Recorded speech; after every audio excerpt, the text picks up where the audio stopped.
have here today. And the project we're going to be doing is opening up this wall to the living room on the other side. The first thing that you want to do when you have a project like this is you want to determine if this wall is a load-bearing wall or not. Now, we've determined that the floor joists on the second story above us are running parallel to this wall, which tells us it's not a main load-bearing wall. But there still can be some load on this wall. So we're going to be putting a header in, just to be safe. First thing you want to do is you want to find the center of the wall because we want to center the opening. So we're going to measure the entire wall, which you've already measured. And we're going to find the center point, which is 6 foot 11 and a half. So there's our center point on the wall. Now, from our center point of the wall, we're going to use an opening of 6 feet. But the client hasn't quite determined if they want to have just an open space or if they want to put French doors in.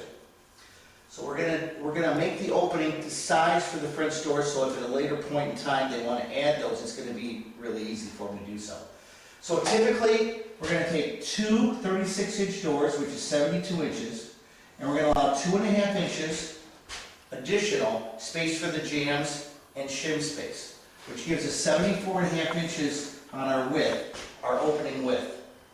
So we take half of our 74.5, 37.25, and we measure out from the center point 37.25. We've got our line there, and we do the same on the other side. And we've got our 2 lines that we can cut at.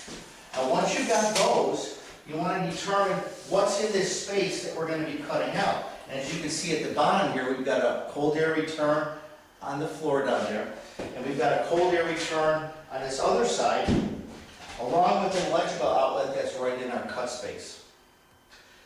The cold air returns are actually fed off a joist space in the basement that has a metal pan on the whole joist space. So moving those 2 registers farther out to either side is not going to be a problem at all. We just have to do it from the basement. The outlet can pose a problem. It is a back-to-back outlet with another one in the living room right behind it. More than likely the pipe will run across the wall and feed another outlet that's over on this side in the living room. So that pipe's going to be running through here, so we have to be careful when we cut our drywall stuff that we don't cut through the pipe. Then we'll take that pipe, we'll stub it down into the basement, run it across, and we'll come back up on the other side where the outlet is, and that will still feed the outlets and continue the circuit. So the next thing we want to do is we want to measure our height. And we want to go again, door 6'8", the rough opening is going to be 6'10 and a half.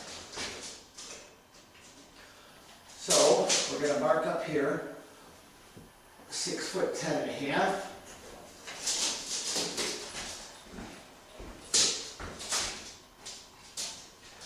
And again, the 6'10 and a half is the same 2.5 inches added to the rough dimension of the door. Now, if you're going to be having hardwood on the floor, you want to make sure you're at 6'10 and a half. If you're going to do just like a Berber carpet or something, you might be able to get away with like a 6'10 opening. So we're going to take our chalk line, and we're going to get some help here. We're going to stamp a line across.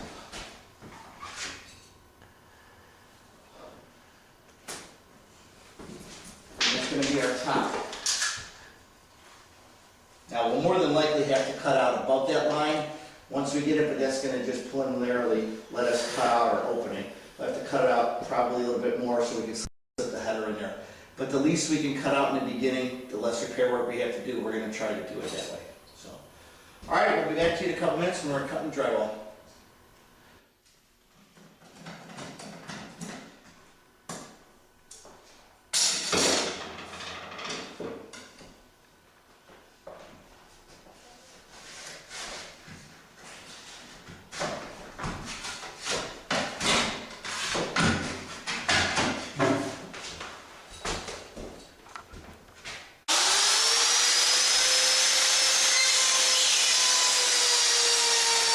We've got everything clung all the way around, so we're just going to tear the drywall down.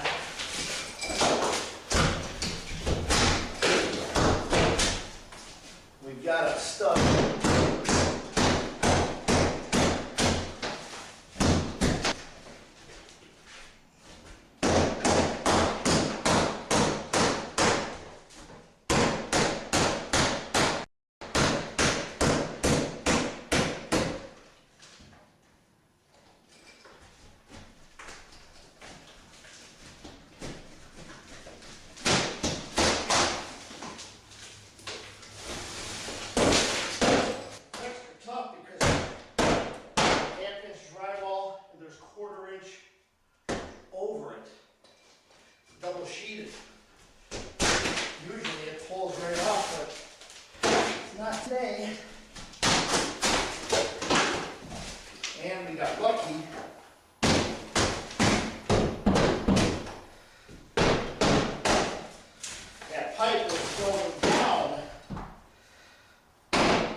runs up.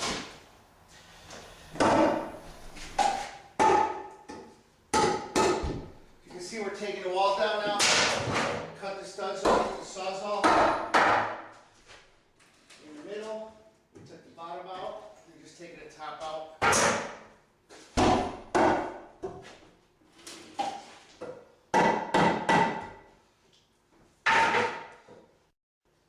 Take our Sawzall now, we'll cut the rest of the drywall.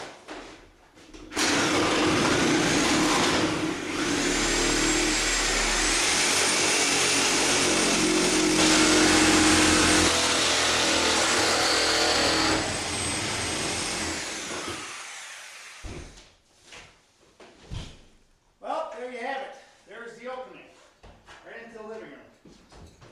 What a difference that makes in this room. So, we've still got to deal with this electric here. The pipes go up and they go both ways. And as you can see up here, we've put a couple holes up in there because we couldn't find where that pipe goes. And through that top hole of the ceiling, it goes down, it comes down the wall over here. And we went down to the basement and we can't seem to find it in the basement either. So we're going to have to investigate a little more. Tomorrow we'll bring out a little camera tool, stick a camera down here and see what we can see rather than chop a bunch more holes in the wall. So, and then we'll just pull the wire out, extend the pipe, and move the pipe 6 inches over that way. And then we'll pull new wire through it and everything, and we'll be good to go. And we have to find the other end where that pipe goes that way and goes up into the second floor. We have to find that yet. So, so we got that out. We've got to pull these short pieces of 2x4 out, bottom plate. We'll throw a new 2x4 down there, and we'll frame our opening with our header and everything, and then we'll work on the outlets. So we'll be back with you in a little bit. All right, we're going to build our header for our opening here, and so to do some math, we're going to put in double French doors. They're 36 inches, two doors, 36 inches each, so 2 3/0 doors. So we've got 72 inches for the doors, we've got 3/4 inch on each side for the jambs, and we've got a 1/2 inch shim space on either side. So that makes our rough opening 74.5 inches, all right? You always take your door size, add 2.5, and that's your rough opening, your RO number, okay?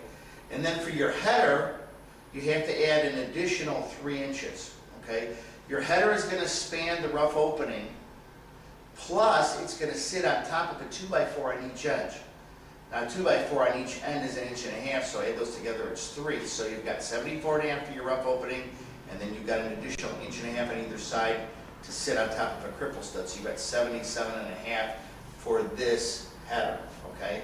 If you're doing a single, let's say a single 2/6 door, okay, a 30-inch door, you would still add your 2.5 for your jamb and your shim space, and you would add 3-inch for your cripple stud. So your header would still be 5.5 inches bigger than your door size, okay? Hope that's clear to everyone, all right?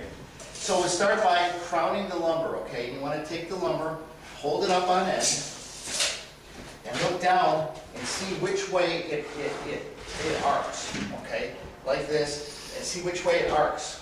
Well, it's going to arc one way or the other, okay? It's going to hump up or it's going to be down. So you always want the hump up, okay? The crown of the lumber, you always want that up, especially when you're building a header. When you're building walls, you want to set if you're laying your wall down, you always want the crown always on the same side. Otherwise your drywall, if you look down the side, your drywall is going to go in and out, in and out. So you want your crowns all on one side all the time.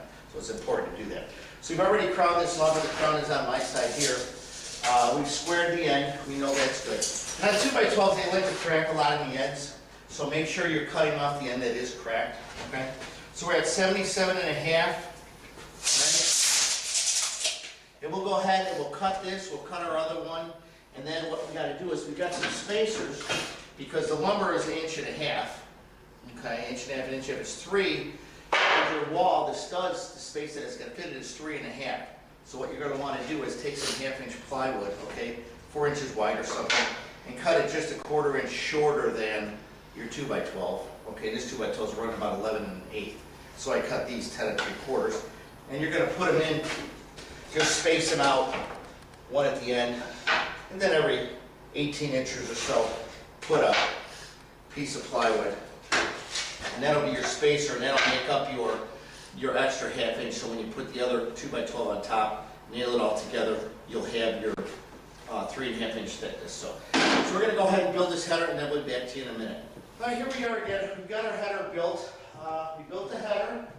We put a 2x4 on either end of the header. We measured our height from our bottom plate to our top plate. We cut 2 studs that length. We nailed them on the outside of the headers, and then put our cripple studs in. And we're going to lift this up, and we're going to set this thing in.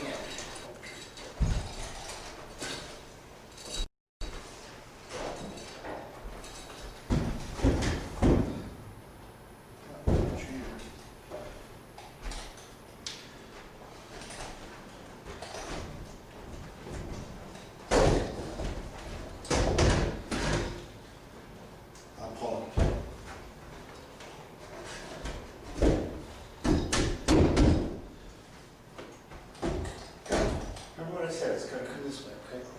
All right. Jump up on the ladder. Let me get it for a second. Hold it up.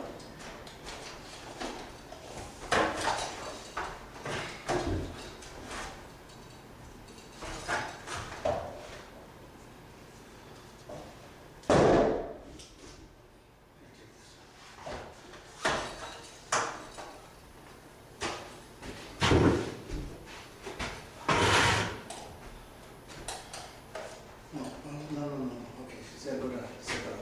Sit the hand up, lay down. Just grab it in the middle and walk it down. Just lay it down. Okay? When you don't trim the drywall all the way, that's what happens. Alright, give me a second to trim this drywall, and we'll be back and set this head. Contractor John here again, and we got the drywall trimmed at the top now, and we're going to set this header. Now, one thing I wanted to go over, you can see it down here, okay? From the corner to here is 46, and from the center of those pipes that way is 46. That centers us in this wall.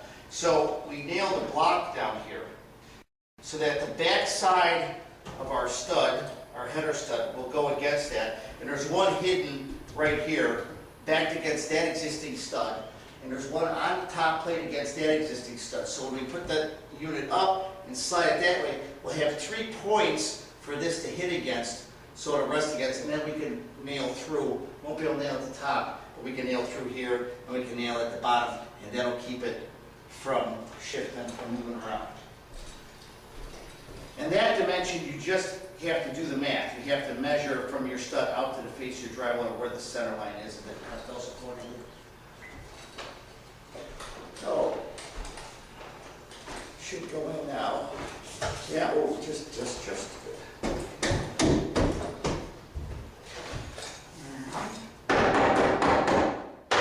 Nothing my way.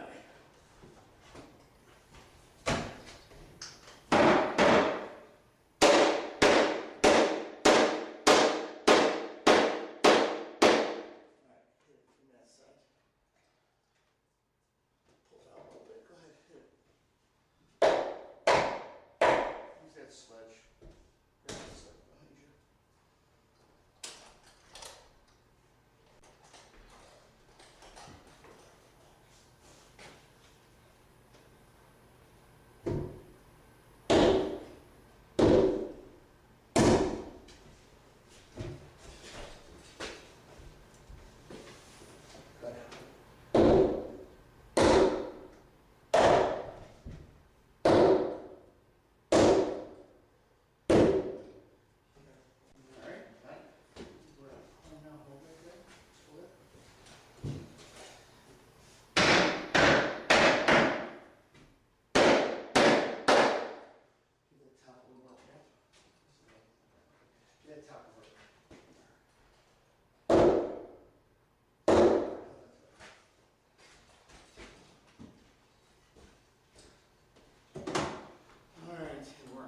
Dead on the money right here.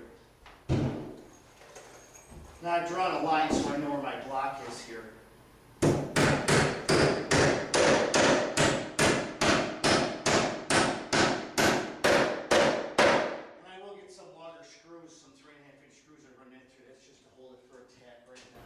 All right, I wanted to make one point clear if I wasn't clear. When we put it up, we were a little bit loose at the top, and although you can shim it at the top and that'd be okay, the best solution would be to put a shim underneath these studs here, a solid shim underneath these studs, pound it in there, raise the top so the top is not nailed. I mean, raise it up so the top is snug, okay? And then do that, raise this up, and then throw yourself a block up here, okay? Level this, plug this, and then throw a block up here, and throw a block down at the bottom, and that'll lock everything in and keep everything from going anywhere. And that's a better solution of shimming than it is up there. Although in any lumber that length, you're going to get some up and down, so you could throw a few shims up there too if there's a gap or something, some liquid nails or whatever. Not as critical with this because it's not bearing, but not a bad idea either. I wanted to come downstairs here and explain something to you. If you're if you're cutting a hole in a wall that has a load-bearing wall, the instance upstairs, what we're demonstrating is not a load-bearing wall, but if you have a load-bearing wall, you need to make sure that when you put the king and the jack stud, where they hit the plywood deck, you have to make sure that there's support underneath that. Because the weight that's transferred onto that king and jack stud from the header, the second floor, down through the header, down through the king and jack stud, are transferring to that plywood. Now, if there's not sufficient support underneath that plywood, you'll buckle the plywood, it could crack it, and everything could come tumbling down. So what you want to do is make sure that you have solid backing underneath that plywood and that you're transferring the load in the appropriate manner. So what we've done here is we've taken the original floor joist and we've added a floor joist to either side of it, sistering a floor joist onto the original floor joist. And the reason we did that is so that king and that jack stud hit down on top of this. It bears fully on these three floor joists. Now this floor joist goes all the way across, and it's about at the maximum of its span, of its allowable span. If it wasn't, then you could take a piece of lumber, the same height as this floor joist, a 2x10, and go across from floor joist to floor joist, and nail it, put a joist hanger on it, and call it a day. But doing that, you're adding load to this floor joist. And when you add load to it, it becomes spongy and there's more deflection in it. So there is a maximum allowable length. So here we were at almost at allowable length, so we decided to triple it up, add our weight bearing to come down on here. So that will take care of it if it's a load bearing situation. So that's one of the changes that you're going to have to make if you have a load bearing wall that you're opening up. The other thing that you're going to have to do different is when we cut the hole upstairs, you notice we just cut the hole, took the 2x4s out, and we put the header in and everything was fine. If it's load bearing, you're going to have to come back. You're going to have to open it up, determine which way the joists run, and they would be running perpendicular to the wall, hence load bearing.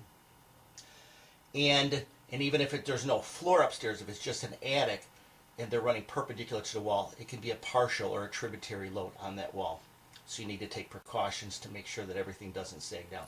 What you'll want to do is you want to come back from that wall in either direction, about 3 feet, and you'll want to build a temporary wall from floor to ceiling. You could go 24-inch on center with your studs on either side. And that's going to hold up the floor above you and allow you to take the wall out, install the header, do your jack and your king studs, make sure you have your bracing underneath, and then you can remove those temporary walls once you have everything in place. So those walls are just going to be temporary to hold things while you install the header. Now that's something you have to do if you have a load-bearing wall along with this treatment. Well, that does it for today.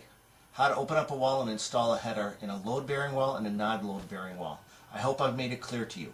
If you want some more information about loads, tributary loads, point loads, and that, visit my blog at contractorjohn.com, and I have a couple articles that talk about those types of things. If you're looking for span charts and that kind of information, look for my new book coming out, The Dimension Bible for Remodelers and Do-It-Yourselfers. It'll be in your bookstores this fall. This is Contractor John saying, have a blessed day.